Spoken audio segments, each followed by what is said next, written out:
Good afternoon, everybody. Bringing you back with another Bible verse here and kind of keeping it in times with the current situation going on. The whole Charlie Kirk thing is the greatest and most bright example we have right now, but of just God working in mysterious ways, right? And God using everything to his glory.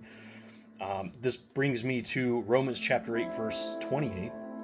And it says, "And we know that for those who love God, all things work together for good, for those who are called according to his purpose.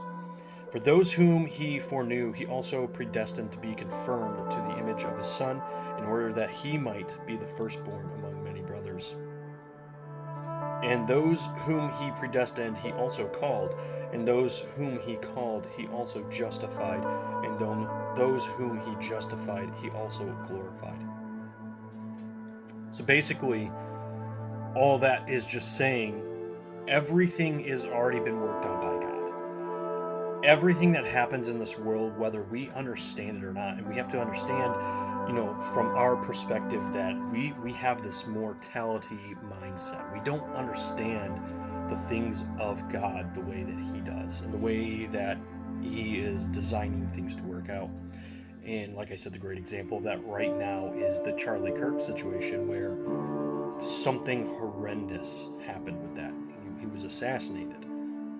But look at all the good that's coming out of it, the movement, the revival, everything that's coming from this bad scenario. And of course, that's just a blown up, magnified spotlight situation right now. But even in our own lives, everything has a purpose, and God can use everything for the glory of his kingdom. And that's just a small little snippet. There's other verses as well we can dive into, and maybe I'll continue on or do a longer YouTube video or something of that. But that's just one little piece I wanted to share with you guys today to encourage you that just because there's things happening in the world that are bad doesn't mean that God can't turn around and God cannot use it for his own glory and for the betterment of the kingdom. So it's a very hard thing to understand and actually put into practice and put into play.